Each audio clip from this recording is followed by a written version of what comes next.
میرا سوال ادھر کا ادھر ہی ہے. میں یہ جاننا چاہ رہا ہوں کہ ایک یہاں پہ حکومت آتی ہے, پی ٹی آئی کی حکومت ہے, لوگوں نے اپنی ہوپ سپن کی ہوئی تھی حکومت کے ساتھ, پی ٹی آئی کے ساتھ, اور ایک پنجاب کے اندر حکومت بنتی ہے, بزدار صاحب کی حکومت بنتی ہے, عمران خان صاحب کی حکومت بنتی ہے, پی ٹی آئی کی حکومت بنتی ہے. ووٹ بینک جو ڈسپائٹ آل دا آڈز ووٹ بینک مسلم لیگ کا نہیں ٹوٹا.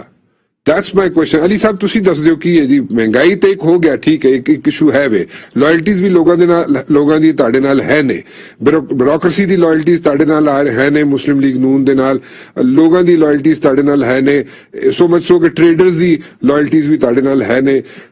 پھر ساری گلاں ٹھیک نے. بٹ دین اگین جو کام ہے وہ کیا بھی ہے, ٹھیک ہے, میں یہ نہیں کہتا کہ قبضے چھڑوائے ہیں, مسلم پی ٹی آئی والوں نے قبضے چھڑوائے بھی ہیں, ان کو ایئر مارک کیا, ان کے سرویس کروائے, ان کو خالی بھی کروائے, کسی حد تک وہ بھی ٹھیک ہے.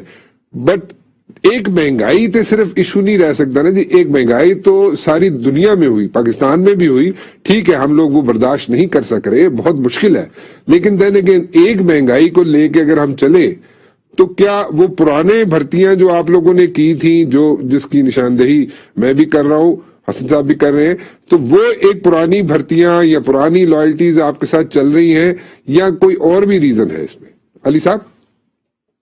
بران صاحب میں تاڑا جواب بعد ہی دیں گا, پہلے میں ذرا حسن صاحب دے آبزرویشنز دا تے جواب دیں دے. جی یہ انہوں نے بتایا کہ جی ہم وہ حکومت ہیں کہ جو زور زبردستی میں بلیو نہیں کرتی. تو ذرا رانا صاحب وہ جو ڈسکا کے اوپر الیکشن کمیشن کی رپورٹ آئی ہے جس کے اندر ماشاءاللہ انہوں نے نیا ریکارڈ بنایا تھا کہ صرف الیکشن چوری کرنے کی کوشش نہیں کی تھی, الیکشن کا عملہ بھی چوری کر دیا تھا, اور بعد میں ان کے وزیروں کے اوپر کیا کیا الزامات لگے, ان کے محکمے اور ان کی حکومت کے نمائندگان کے اوپر کیا الزام لگے, تو ذرا وہ ٹی وی پہ چلائیے گا اور ان کو کہیے گا پھر کم از کم ان چیزوں کا بھی ساتھ ساتھ جواب دے دیں نا. اور جو ضمنی الیکشن کے اندر اور ان کی کارکردگی اور باقی کی پارٹی کی کارکردگیاں تو بعد میں آئیں گی, پہلے ذرا یہ تو پوچھے گا کبھی آج تک ایک اور جو انہوں نے یہ دوسرا ریکارڈ بنایا ہے اس کا بھی جواب دے دیں کہ کبھی ہوا ہے کہ حکومت وقت کی اتنی ناقص پالیسی ہو کہ اس کا جو اپنا نمائندہ الیکشن کے اندر ہو وہ چور دروازے سے الیکشن سے باہر نکل جائے, کیونکہ جب 2 دن وہ کیمپین پہ باہر نکلا ہو تو لوگ اس کو ٹماٹروں کے ساتھ اس کا استقبال کریں.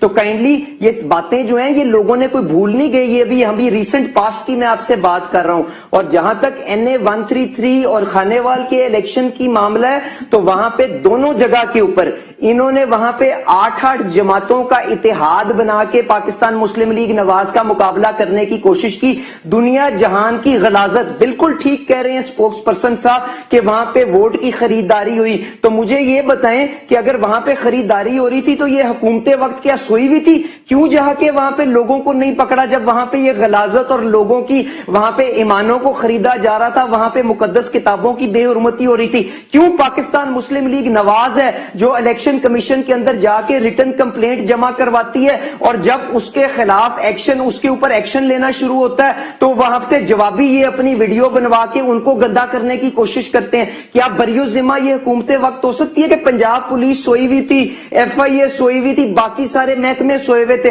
تو یہاں پہ ٹی وی پہ آ کے سرکس لگانے سے کچھ نہیں ہوگا, حکومت کو ذمہ داری لینی پڑے گی. اور جہاں تک ان کے یہ بلند باغ دعوے کہ بہت زیادہ ہم نے کرپشن کو کم کر لی ہے, ہم نے جا کے زمینیں باغزیاب کروا لی ہیں, تو گزارش یہ ہے کہ ٹرانسپیرنسی انٹرنیشنل کی وہ رپورٹیں نکال لیں اور مجھے بتا دیں جب پاکستان مسلم لیگ نواز کی حکومت ختم ہوئی تھی تو ہماری کیا رینکنگ تھی اور آج ہماری کیا رینکنگ ہے. تو اس کے بعد یہ جس طرح عمران خان صاحب کا خیال ہے کہ طرز حکمرانی اچھی ہو گئی ہے, اسی طرح سپوکس پرسن صاحب کا بھی خیال ہے کہ کرپشن کم ہو گئی ہے, تو یہ تو عوام ماننے کو تیار نہیں ہے نا. اور جہاں تک طرز حکمرانی اور